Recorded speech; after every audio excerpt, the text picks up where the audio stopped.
Good morning student. आज हम व्याकरण के बारे में जानेंगे। देखो बच्चों, व्याकरण केवल पढ़ने और लिखने के अलावा व्याकरण को समझना भी ज़्यादा जरूरी होता है, क्योंकि व्याकरण जो है अगर उसे हम समझ लेते हैं तो फिर हमें वह नहीं भूलता। क्योंकि कोई भी चीज़ हो, अगर हम उसके बारे में जानते हैं, उसे समझते हैं, तो हम उसे कभी नहीं भूलते। आज मैं आप सबको व्याकरण पढ़ाऊंगी, व्याकरण के बारे में बताऊंगी कि व्याकरण क्या होता है। ठीक है, तो आज चलो शुरू करते हैं। सबसे पहले हम व्याकरण की परिभाषा देखेंगे।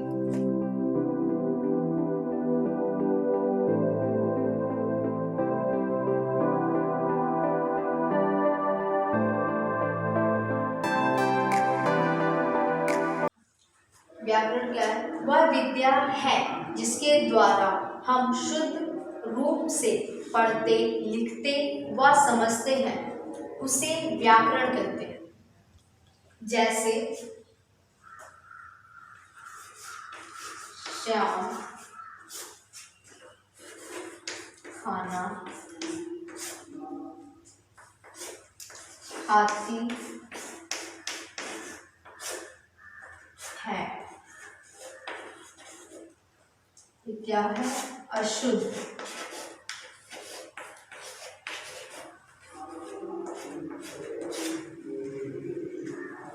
श्याम खाना खाती है, ये हमारा गलत लिखा हुआ है, क्योंकि श्याम एक पुरुष है यानी पुल्लिंग है, तो हम उसके लिए खाना खाती है ये नहीं लिखेंगे। अब इसका शुद्ध क्या होता है हम उसे लिखेंगे।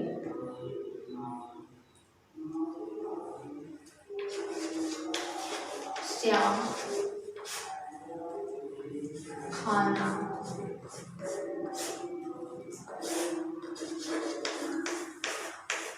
खाता है,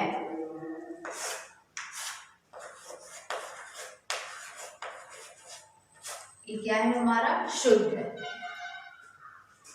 देखो बच्चों, आपको समझ आया कि व्याकरण क्या होता है ना? हमें सही लिखना, पढ़ना और समझाता है कि हमें सही कैसे लिखते पढ़ते हैं हम। ठीक है, अब हम आगे देखेंगे व्याकरण के अंग।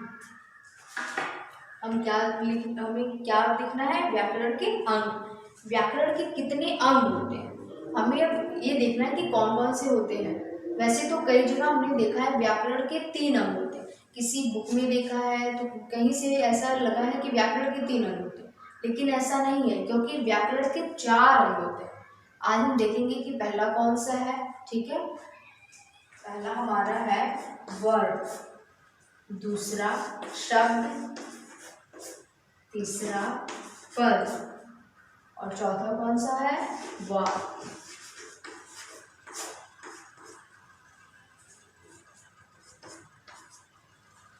पहला हमारा क्या था? वर्ड, दूसरा शब्द, तीसरा पद और चौथा वाक्य। सबसे पहले हम देखेंगे कि वर्ड क्या होता है।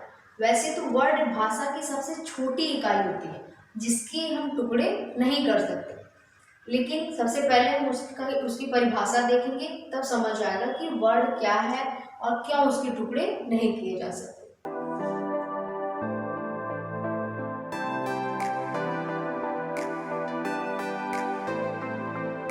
वह छोटी से छोटी इकाई जिसके टुकड़े नहीं किए जा सकते, वह क्या होता है? वर्ड। देखते हैं क्यों नहीं कर सकते। देखेंगे जैसे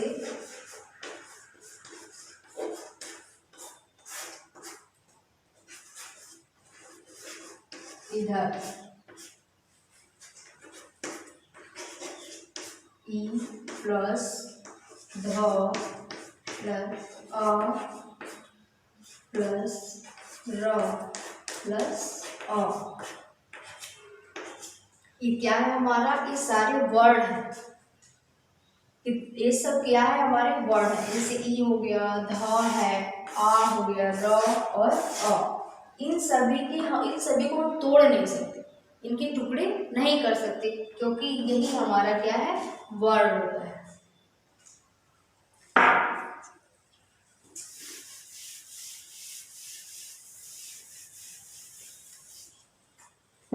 हमारा दूसरा क्या था? शब्द। शब्द क्या है? उसके बारे में जानेंगे, उससे पहले हम उसकी परिभाषा देख लेते हैं। शब्द क्या है? दो या दो से अधिक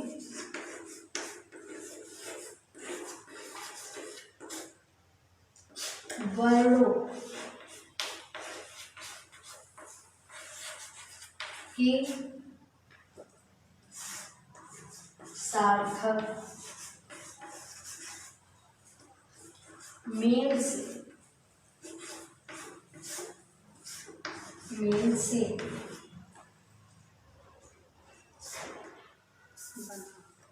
मेल से शब्द बनता है।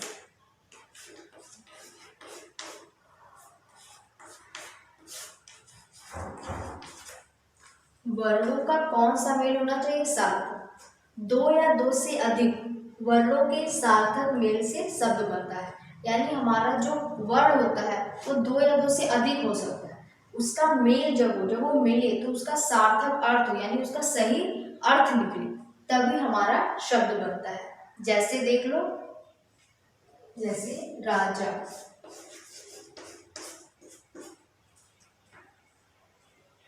र प्लस अ प्लस ज प्लस अ।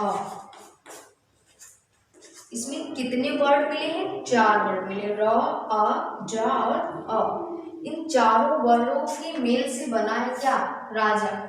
यानी राजा जो है सार्थक शब्द है, एक सार्थक शब्द बना 4 वर्णों के मेल से, यानी दो या दो से अधिक वर्ण है ना, राजा दो या दो से अधिक वर्णों के मेल से बना है, जिसका सही अर्थ होता है, वही हमारा क्या कहलाता है? शब्द कहलाता है। अगला हमारा क्या है? पद। पद क्या है? सबसे पहले उसकी परिभाषा देखेंगे, फिर समझ आएगा कि पद क्या होता है। पद क्या है?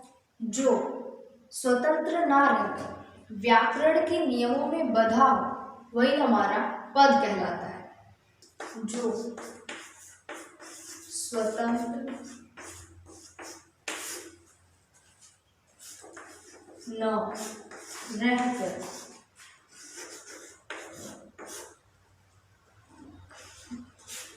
व्याकरण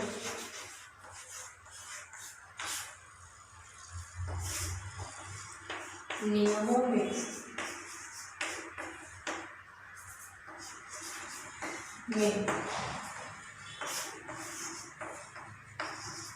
बंधा वह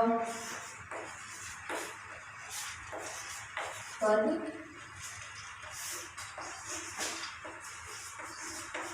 कहलाता है। जो स्वतंत्र ना रहकर व्याकरण के नियमों में बंधा हो, वह क्या है? पद कहलाता है। जैसे देखते हैं,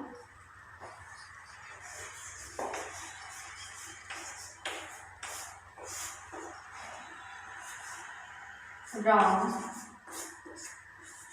घर जाता है। हमने यहाँ 4 शब्द लिखे हैं, राम घर जाता है, लेकिन पद क्या है? इसे सबसे पहले हम एक वाक्य में बनाएंगे। राम घर जाता है। राम क्या है? संज्ञा हो गया, संज्ञा के साथ राम करता है। पद क्या है इसका? घर जाना उसकी क्रिया हो गई।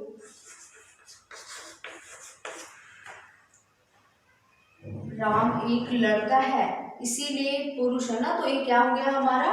पुल्लिंग। कौन सा वचन होगा? एक वचन होगा।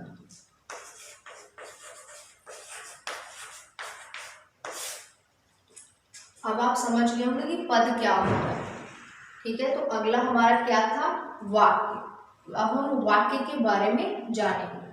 वाक्य क्या है? दो या दो से अधिक शब्दों के परस्पर सार्थक मेल से जो बनता है वह क्या कहलाता है? वाक्य कहलाता है। यानी शब्दों का जो सार्थक मेल होना चाहिए, वही हमारा क्या होता है? वाक्य होता है। दो या दो से अधिक शब्दों के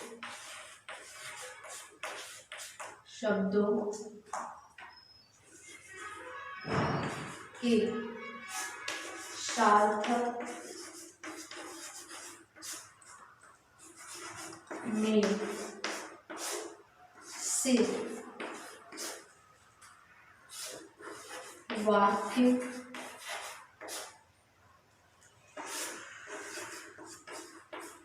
बनता है। दो या दो से अधिक शब्दों के सार्थक मेल से वाक्य बनता है। यानी हमारा जो वाक्य वो कैसे शब्दों से बनेगा? सार्थक शब्दों से, यानी जिसका सही अर्थ निकले, ऐसे शब्दों से वाक्य का निर्माण होता है। चलिए जैसे देख लेते हैं। राधा गाना गाती है। राधा गाना गाती है, ये हमारा क्या है? शब्दों का सार्थक मेल है, यानी इनका कोई ना कोई अर्थ निकलता है, तभी हमारा ये वाक्य बना। हमने आज क्या क्या पढ़ा है? व्याकरण की परिभाषा पढ़ा, व्याकरण के अंग पढ़े, वर्ड किसे कहते हैं, शब्द किसे कहते हैं, पद क्या है, वाक्य क्या है। आज हमने ये सारी चीजें पढ़ी और इसमें कई सारे हमने क्वेश्चन भी ढूंढ लिए, जैसे वर्ड की परिभाषा हो गई, स्वर और व्यंजन की परिभाषा हो गई। चलिए आज देख लेते हैं स्वर और व्यंजन क्या है, क्योंकि ये भी वर्ड के दो भाग होते हैं ना। चलो देख लेते हैं, ये वर्ड के दो भेद हैं। सबसे पहले हम स्वर क्या है इसके बारे में जानेंगे। पहला है स्वर।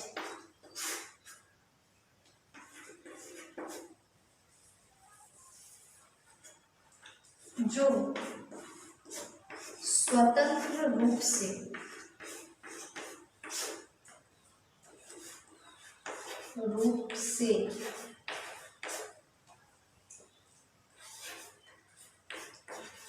बोले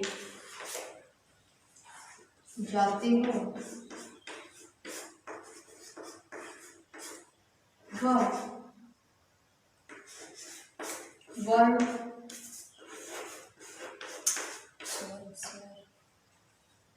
वह वर्ड स्वर कहलाते हैं।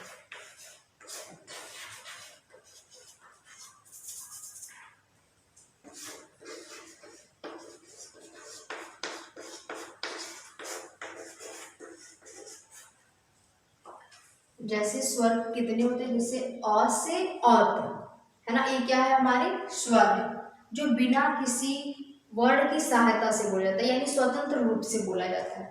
जैसे जो स्वतंत्र रूप से बोले जाते हो वह वर्ड स्वर कहलाते हैं। इनकी संख्या कितनी होती है? 11 होती है। अ से अ तक।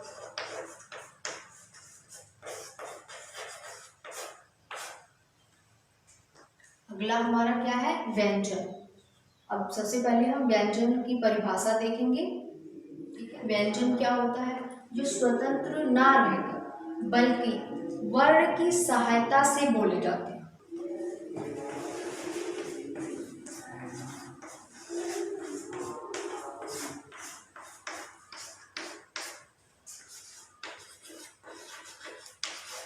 ना रहकर, जो स्वतंत्र ना रहकर वर्ण की सहायता से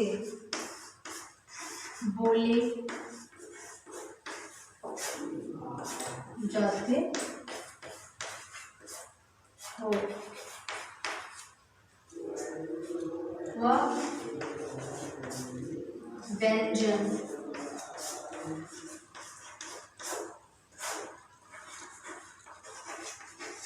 कहलाता है। यानी व्यंजन जो है वो क्या होता है, वो वर्ण की सहायता से बोले जाते हैं। जैसे हमारा है ना, कितने व्यंजन होते हैं, 33 होते हैं। उसमें हम लिखते हैं ना क, है ना, जैसे क, का बिना किसी वर्ण की सहायता से नहीं बोला जाता।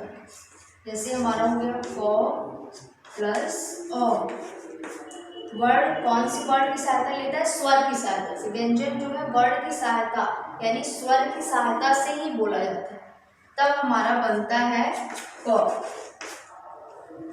इसकी संख्या कितनी होती है, 33 होती है। इसकी संख्या व्यंजन की 33 होती है।